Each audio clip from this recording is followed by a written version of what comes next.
कैसे? भगवान का यदि भरोसा है तो हर परिस्थिति का परिवर्तन है।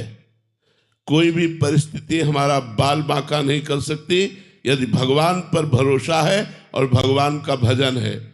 भगवान का भजन नहीं है तो संसार के किसी व्यक्ति वस्तु स्थान से आपके धैर्य की सीमा नहीं रहेगी। धैर्य टूट जाएगा और धैर्य तभी रहेगा जब भगवान का भरोसा है। निश्चित समझो भगवान का। हम आपको एक प्रसंग बता रहे हैं। महोबा से वाराणसी जा रहे थे तो महोबा में जिस भगत ने टिकट लेके दी वो विशेष हमारा कोई परिचित नहीं, खरीद के दी। सार्वजनिक जो जनरल में जहाँ बैठा जाता है वो टिकट दी को, उसमें जिसमें एसी आदि लगा होता है। हमें मतलब उसका ज्ञान नहीं कि टिकट का कोई फर्क होता है। इतने में थोड़ी दूर ही ट्रेन चली कि पूरा फोर्स चेक कर रहा था। हमसे बोले टिकट, तो हमने वो निकाली तो उसने कड़वे शब्दों में कहा, पढ़े लिखे हो तुम? ये टिकट 3 स्टेशन की थी, कब व्यतीत हो गया और जनरल में? तो ये टिकट जनरल की थी और तुम बैठे कहाँ कोच में हो? ऐसे खड़े हो जाओ। अब हम तो भगवान के सहारे खड़े हो गए। हमको तो कोई ज्ञान था नहीं कि अब उनको तो अपनी वर्दी का और अपने उसका भाव था ही, वो अपनी सेवा कर रहे थे। ठीक है, उनका डांटना भी ठीक था। खड़े हुए तो अब हमारे मन में आया कि हो सकता है लोग दंड विधान करें, तो आंख मूंदा भगवान का चिंतन किया। तो ये एक आदमी ऊपर से उतरा, अंग्रेजी से उनसे बात की और पैसा दिया, इतनी बड़ी कागज की टिकट दी। बोले बाबा बैठ जा। क्या है? उस व्यक्ति से हमारा कोई परिचय नहीं है। जो उतर के आता है वो कौन है? भगवान।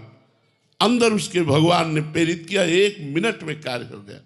अगर हमारा भगवान पर भरोसा है तो बड़ी से बड़ी समस्या, बड़ी से बड़ी अशांति, बड़े से बड़े दुख का ऐसे निदान हो जाएगा।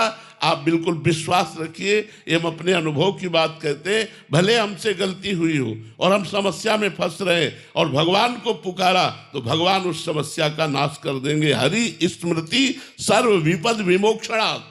भगवान का स्मरण ही तत्काल समस्त विपत्तियों से रक्षा कर देता है। पर होता क्या है, हम लोगों का स्वभाव बना है संसार का आश्रय लेना। जैसे द्रौपदी जी को सभा में निर्वस्त्र करने के लिए दुशासन घसीट रहा है, उसी समय भगवान को क्यों नहीं पुकारा? क्योंकि उनके मन में था मेरे 5 महाबली पति हैं, युधिष्ठिर, भीमसेन, अर्जुन, नकुल, सहदेव, जो अकेले विश्व को जीत सकते हैं। लेकिन उनकी आशा पे पानी फिर गया जब 5 पतियों ने सर नहीं उठाया। तब आशा हुई कि भीष्म जैसे महाबली, द्रोणाचार्य जैसे आचार्य, कृपाचार्य, इतने बड़े बड़े धर्मात्मा बैठे, इनके बीच में मुझे कौन निर्वस्त्र करेगा? लेकिन फिर भी ये बात अधूरी रह गई द्रौपदी की। उन लोगों ने एक शब्द भी नहीं बोला कि रोका हो सभा में। द्रौपदी ने जब देखा कि कोई साथ नहीं दे रहा तो अपनी भुजाओं का बल, क्योंकि वो अपनी रक्षा करने के लिए समर्थ थे, लेकिन 10,000 हाथियों का बल रखने वाला दुशासन, भला उससे द्रौपदी कब तक लड़ती रहती? फिर दांत का सहारा लिया। जब सब तरह से हार गई तब कहा, हे गोविंद, द्वारिकावास